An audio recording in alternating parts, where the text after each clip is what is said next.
when we're talking about straight line carton, we're describing how we fold and glue the carton here at MOD-PAC. So it's a single fold, single glue line, fold over, and this is how it ships to the customer. Now when we start talking about tucks, that's when we're talking about closures. So how do we close these cartons? So for a standard tuck carton, you have these tucks off of the front panel, and they fold from the front panel to the rear panel. So these dust flaps, these smaller ones here, fold in first, and then the tuck folds from the front to the rear, and it locks in on both sides, so from the front to the rear. And this one actually has a little tongue lock here that folds in for a little extra security. So that's a standard. Both tucks are on the front panel, fold to the rear. Now we have a reverse tuck. So as you can see here, we have tucks on different panels. So instead of both being on the front, one's on the rear, one's on the front. On the top, on reverse, it folds from the rear panel to the front. And on the bottom, it's the opposite, from the front to the rear.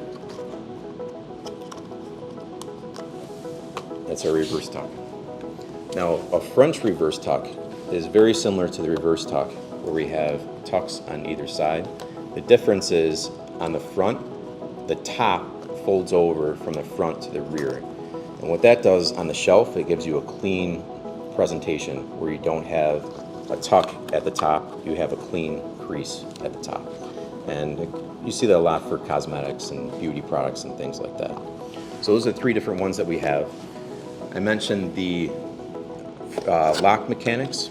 So we have these little slits here that interfere and create a friction lock with the dust flaps, have shoulders, and that's what actually creates that lock. Now you can put a good amount of weight in these. They're more for medium weight to lightweight. There are definitely other closures that can support more weight. And with these, you see a lot of our customers may use a wafer seal too to kind of lock this in, give it a little bit more security, a little bit more strength. And a big advantage of these tuck cartons is it can be either hand formed, like you just saw me do here, or a machine formed. So that's for higher volume, much higher speeds. There are a lot of automated machines that can fill these cartons, fold them, close them very quickly and efficiently.